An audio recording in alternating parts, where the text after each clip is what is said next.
बकासुर के संकट से चिंताक्रांत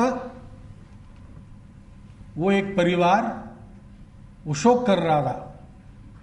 पिताजी कह रहे थे मैं जाऊंगा, पत्नी कह रही थी नहीं नहीं नहीं, आप तो सबको दाना पानी देने वाले आप रहो, मैं जाती हूँ, बच्चे आपके सुरक्षा की छाया में बड़े हो जाएंगे। तो बड़ी लड़की कहती थी नहीं तो भी मुझे पराये घर में ही जाना है, तो मुझे उस राक्षस को ही दे डालो, मैं वहीं जाके मर जाती हूँ, नहीं तो भी आपको दूसरा क्या लाभ है मेरा। और बच्चा छोटा था लेकिन वो कहता था ऐसे कैसे, मेरे होते हुए आपको कौन हाथ लगा सकता, मुझे एक डंडा दे तो मैं जाके उस राक्षस को मार दूंगा। ऐसा संवाद चल रहा था। कुंती ने सुना, उनके घर में रहती थी।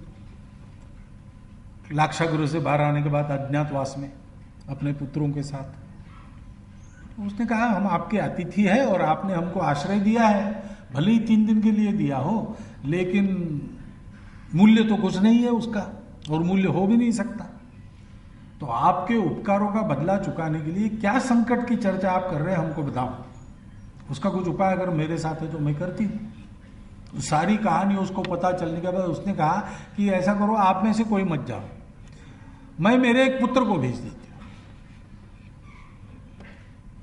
और बहुत मना के उनको तैयार किया, और घर में आके पांडवों को क्या कहती है, 5 पांडवों को बिठाकर कहती है कि जिस बात के लिए तुम्हारा लालन पोषण करके तुमको बड़ा किया था, ऐसा एक कर्तव्य आया है, और इसलिए मैं चाहती हूं कि भीम जाए।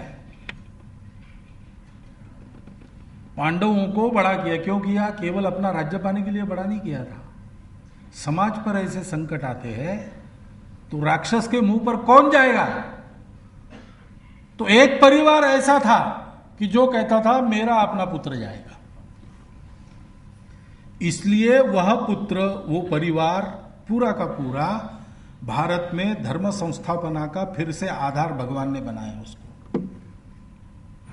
कौरवों के तो 100 थे, ज्यादा संख्या थी, कृष्ण ने उनको क्यों नहीं पकड़ा?